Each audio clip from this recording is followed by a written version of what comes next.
Okay, kita dah sampai to the last part, the application of enzyme. First of all, saya dah pesan, kalau soalan suruh discuss application, awak tak boleh discuss the function of enzyme. Contoh, awak kata maltase, dia punya kegunaan dia to digest maltose to whatever. Itu bukan application, itu memang fungsi natural enzyme. Jadi itu akan di reject Alright, jadi application yang pertama, production of lactose free milk.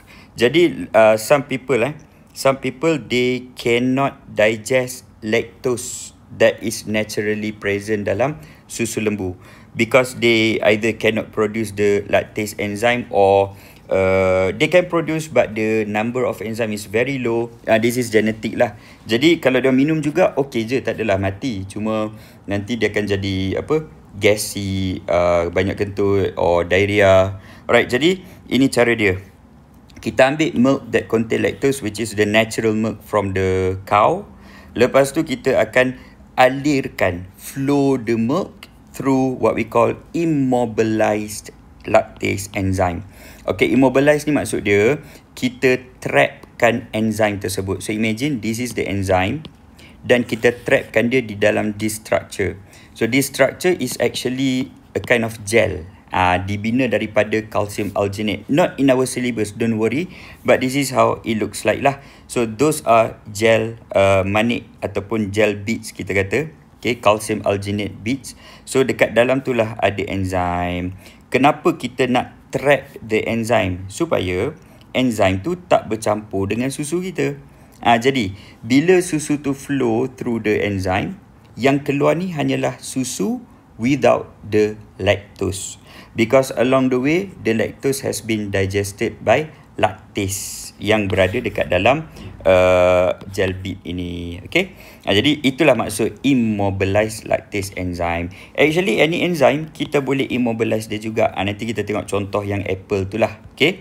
Alright, jadi itu first kegunaan. Kita gerak kepada yang kedua, production of leather products. So, conventional way, contohnya kita ada cow skin, ada bulu-bulu tu kan. Kita cabut-cabut gitu je or kita guna some chemicals ke apa. So nanti the surface dia jadi tak cantik.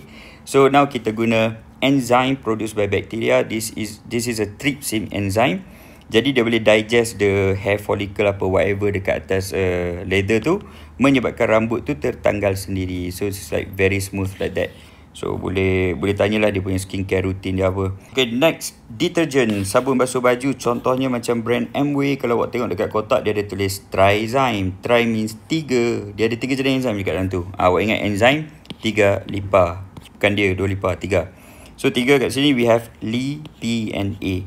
Li is lipase. So we know that lipase dia akan tolong cuci dirt ataupun kotoran yang macam bersifat lemak lah atau lipid, macam sambaran nasi lemak ke, kari ke, atau terkena grease, minyak basikal ke. P, protease. Protease dia digest protein based kotoran. Contohnya macam blood. Dalam blood kan ada hemoglobin. Hemoglobin is a type of protein sebenarnya. So dia akan menyebabkan darah tu tertanggal dengan lebih senang. And then basically tai lah. Okay. And after that we have amylase. Amylase ni dia akan digest, contohnya macam grass plants kan, dia store kanji dekat dalam tu. Amylase actually dia digest kanji or starch. Okay, so ini contoh application dalam detergent. Next, yang ni supplement digestive enzyme. Kan tadi saya dah pesan, awak tak boleh cerita fungsi enzyme tu yang natural dalam badan kita. Tapi yang ni, ini application contoh. Dia kata this person kena remove dia punya pancreas because of cancer or because accident. Jadi inilah application dia. Kita boleh bagi dekat dia supplement digestive enzyme. So this enzyme actually kita guna fungus or bacteria to produce the enzyme yang kita nak tu lah. Jadi kita bagi dekat dia, bolehlah dia digest makanan-makanan ini. Okay. Alright, next we have apple juice. Kalau awak blend apple juice dengan blender, dia punya texture is very thick because dia ada pectin in the cell wall. So pectin ni yang menyebabkan thick structure. For your information, kalau kita nak produce fruit jam, okay, fruit jam, kita akan ambil fruit juice, lepas tu kita akan tambah more pectin yang kita extract dari plants. So more pectin dia akan menyebabkan thicker. That's why dia boleh jadi jam lah. Okay. Alright, so what we do is kita digest lah pectin tersebut menggunakan enzim pectinase. So this is immobilized macam yang tadi tu kan, lactase tu, because we don't want pectinase mix dengan kita punya final product. So lepas dia dah digest pectin, kita dapatlah apple juice yang clarified, clear. So easy to swallow lah. Okay.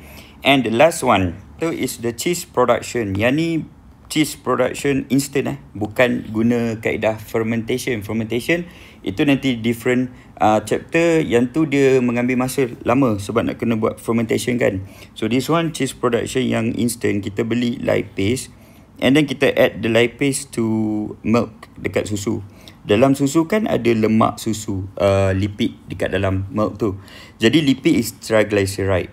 So triglyceride will be digested or broken down by lipase to produce glycerol dengan free fatty acid. Ini yang memang kita dah belajar. So the acid bila tambah dengan protein di dalam susu, dia akan menyebabkan coagulation of milk.